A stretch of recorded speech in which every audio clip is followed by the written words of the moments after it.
Apakah yang dimaksudkan dengan pelaburan? Pelaburan ialah apabila anda meletakkan wang dalam instrumen kewangan atau aset seperti bond, unit amanah dan saham dengan harapan memperoleh pulangan serta ia biasanya membabitkan risiko selain memerlukan tempoh yang agak panjang. Pertama, melabur dalam hartanah. Tidak dinafikan pelaburan hartanah adalah paling menguntungkan sekiranya anda mengetahui cara yang betul. Nilai hartanah semakin tahun semakin tinggi. Yang kedua, simpan duit dalam tabung haji. Tabung haji adalah suatu tempat simpanan yang baik kerana anda boleh menyimpan dan mendaftar nama untuk menunaikan haji sekaligus. Yang ketiga, unit amanah bagi pulangan yang menawan. Pelaburan ini merupakan satu pelaburan jangka masa panjang. Anda tidak digalakkan untuk melabur di dalam unit ini hanya setahun atau dua sahaja kerana anda akan mengalami kerugian. Pelaburan keempat, pelaburan emas. Emas juga merupakan pelaburan jangka masa panjang. Nilai wang semakin hari semakin menyusut, manakala nilai emas tidak. Pelaburan kelima, pelaburan dalam bank. Baki gaji anda yang ditinggalkan di dalam bank setiap bulan akan mendapat dividen bergantung kepada bank tersebut. Pelaburan keenam, labur dalam koperasi. Pelbagai koperasi yang terdapat di Malaysia seperti koperasi polis, tentera, felda, guru dan sebagainya. Namun, setiap koperasi tersebut mempunyai hali tersendiri. Pelaburan ketujuh, melabur dalam ASB, Amanah Saham Bumiputera. ASB antara instrumen pelaburan yang paling popular.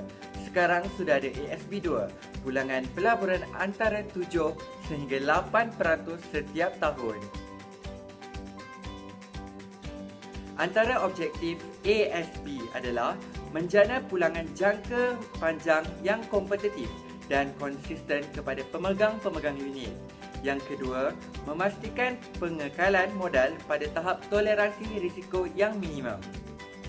Pelabur yang menjadi sasaran bagi ASB adalah pelabur yang memahami risiko dan pulangan pelaburan serta menjangkakan manfaat dari pertumbuhan jangka panjang tabung hasil pelaburan semula. Individu yang layak bagi memohon ASB adalah seorang Bumiputera Malaysia. Akaun terbagi kepada dua, iaitu akaun dewasa 18 tahun ke atas dan yang kedua adalah akaun remaja. Ibu bapa atau penjaga sah berumur tidak kurang 18 tahun yang melabur bagi pihak remaja berumur 12 sehingga 18 tahun ke bawah. Badan yang mengurus bagi pelaburan ini adalah Permodalan Nasional Berhad. Maklumat urus niaga. Saiz tabung adalah tidak terhad. Caj jualan dan jualan balik adalah tiada. Pembayaran jualan balik adalah serta-merta. Tempoh bertenang tiada. ASB memberikan kesan kecairan likuiditi yang tinggi sekiranya berlaku kecemasan atau waktu-waktu terdesak, penyimpan boleh mengeluarkan wang tersebut dalam masa 24 jam tanpa perlu menunggu 2 sehingga 3 minggu masa bertenang dan dalam masa yang sama dapat memberikan nilai bersih yang tinggi sekiranya simpanan itu sudah berusia 1 bulan. Penyimpan tersebut layak dianugerahkan dividen untuk bulan tersebut secara peratusan purata dividen tahunan. Tahun kewangan berakhir adalah pada 31 Disember. Baiklah, ini merupakan perbandingan antara individu A yang menggunakan simpanan biasa dan individu B yang menggunakan pinjaman ASB. Kedua-dua mereka membayar sebanyak RM180 sebulan.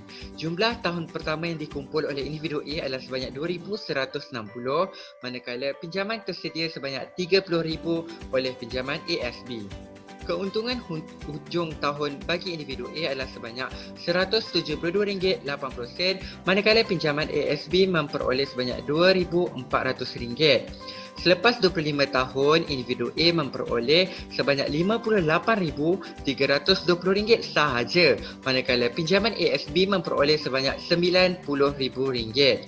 Jika bayar guna keuntungan, iaitu sebanyak RM2,400 bagi setahun, tolak dengan duit bayaran setiap bulan sehingga cukup 1 tahun iaitu RM2,160 akan mendapat RM240 sahaja. Insurans bagi simpanan biasa adalah tiada ataupun terhad, manakala insurans bagi pinjaman ASB adalah perlindungan terjamin. Pertama, pelaburan dijamin oleh kerajaan. Dividen dan bonus yang diperolehi dikecualikan daripada cukai.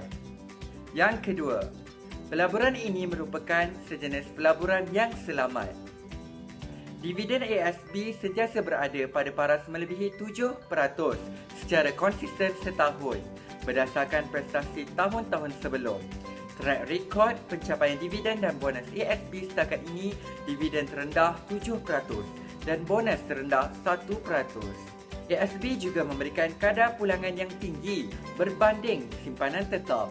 Pulangan ASB ini adalah jauh lebih tinggi berbanding akaun simpanan yang hanya memberi pulangan sekitar 1 sehingga 2% setahun. Kos operasi bagi ASB juga sangat rendah. ASB tidak mengenakan caj jualan dan yuran pengurusan tahunan hanya 0.35% yang terendah dalam industri ini.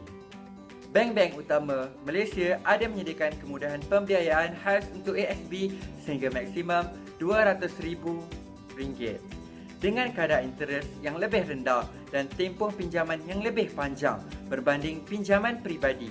Kemudahan perbankan internet juga disediakan oleh bank-bank utama Malaysia khusus buat ASB melalui laman sesawang setiap bank-bank tersebut untuk penambahan pelaburan.